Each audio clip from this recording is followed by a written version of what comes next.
once in the months of bewildering grief following our pregnancy loss, I remember having just absolutely horrible road rage.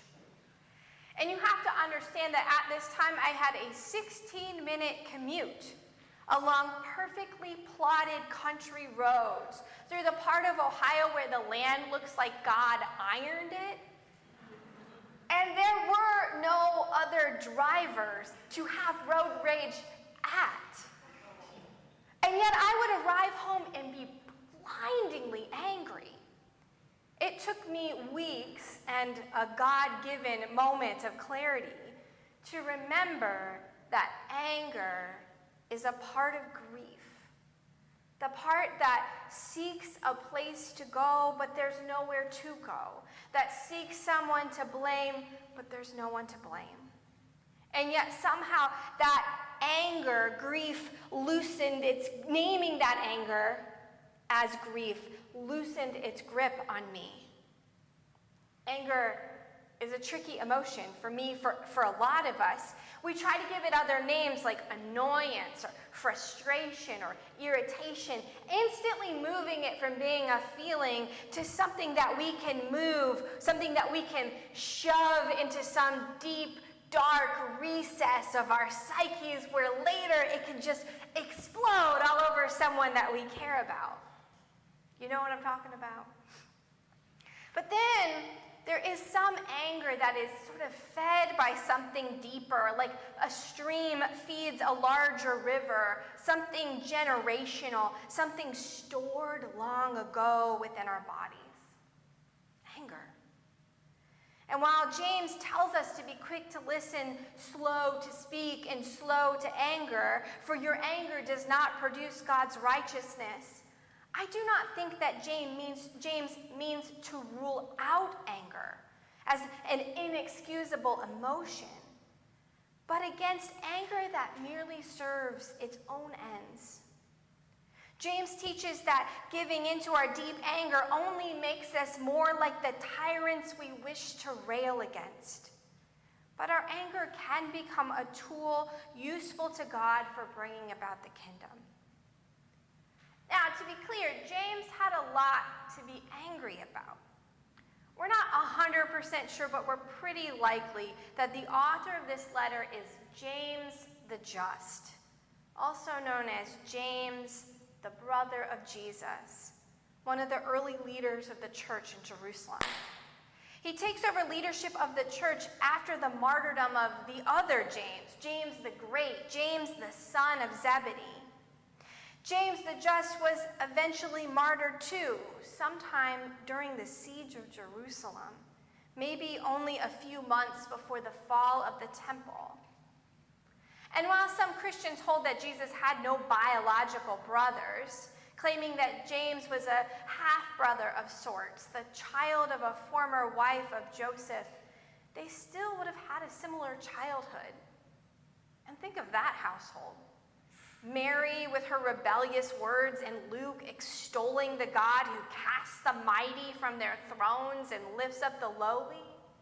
And Joseph, who in Matthew's gospel led his young family to a foreign land to escape the tyrant who indiscriminately killed infants. This was a family that did not mince words about the evils of Roman rule and their desire for Jewish sovereignty. Jesus and James surely had that kind of anger that was fed internally by something deeper, something generational, something stored up long ago in their bodies. Surely James was angry. And surely he was leading a church full of people with good reasons to be angry. They were up against so many powerful forces, against the Jewish authorities who were beginning to isolate and disenfranchise from the synagogues those who claimed to follow Jesus. They were up against religious paradigms that manipulate the law to serve them and to keep the peace, the Pax Romana, which was no peace to the people of Judea. They're up against the occupying Roman forces whose regular show of battle readiness and weaponry was a stark reminder of what the people do not have to defend themselves. against the Roman economy, which continued to take and take and take, an artery system pumping all assets and goods to the epicenter of Rome, taxing the producers into poverty and neglecting the poor at their own gates, and ruining the land and seas through overproduction. They were up against the Roman promises of protection, which only create a sense of utter dependency that only a fool would rebel against. And they were against the division that power creates among the oppressed, finger-pointing that always finds its target in one's neighbor, rather than the powers and principalities that are truly responsible. Jesus spoke regularly against these things, promising as good news an alternative kingdom. And the empire, the powers and principalities had him killed for it. And while the young church began quickly to find deep meaning in the cross and the resurrection, meaning even deeper than the roots of their anger, James and the other leaders of the church found themselves tasked with continuing the work for which Jesus died, wrestling from the grip of the powers and principalities, all that brings life and salvation, and building on the chief cornerstone a never-ending kingdom of liberty, of freedom, and of grace. And it is to this church that James writes. Not, it's worth noting, to the church that Paul was starting to build up among Gentiles and Jews and the scattered Greek and Roman provinces of the Roman Empire. But James writes to an exclusively Jewish audience, to the lovers of the Torah, God's law, the soon-to-be-called Christians who had lived too long as outsiders in their homeland, and to their kin who could not come home. The letter of James sounds more like Proverbs or Ecclesiastes. It's a book of wisdom meant for those who follow Jesus in the midst of oppression. It warns them about their anger and about the obstacles on the path that leads out of oppression and into freedom in life. In his book, Pedagogy of the Oppressed, Brazilian educator and philosopher Paulo Freire notes that when people struggle for freedom, almost always during the initial stage of the struggle, the oppressed, instead of striving for liberation, tend themselves to become oppressors or sub-oppressors. Because, as he puts it, for them, to be men is to be oppressors. This is their model of humanity. No wonder then that James's letter urges believers to be quick to listen, slow to speak, and slow to anger, a word which describes less a feeling and more a violent impulsiveness. He's urging them to be the opposite of their interactions with Rome and its soldiers. Unchecked anger that leads to violence makes us just like the powers and principalities that rule through violence, denigrating those who are poor, needy, widowed, orphaned, or disabled, plundering the earth of its resources and leaving garbage in their wake. The poet Scott Cairns, in his poem, Possible Answers to Prayer, talks about your angers, your zeal, your lip-smackingly righteous indignation toward the many whose habits and sympathies offend you.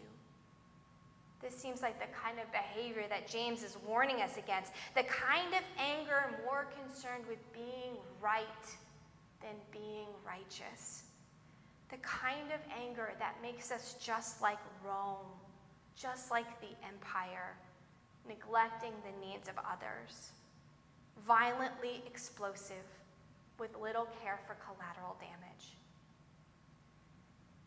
It is so easy to believe that our partisan rivals, our broken systems of governance, our failing or faltering communities, our devastated planet, our selfish neighbors, that everything has been taken from us and that we are left only with anger. And I'm sure that's how James's community felt, robbed of opportunity, of hope, and of joy, and tempted to turn to the strategies and violences of those who were harming them. And yet, beloved, Poet Maggie Smith counseled herself over the rubble of her marriage. Think of grief, anger, worry as bricks or planks of wood. Stop staring at the materials, half believing they were delivered to you by mistake, half expecting a truck to haul them away. Accept that these are your materials right now. Start building.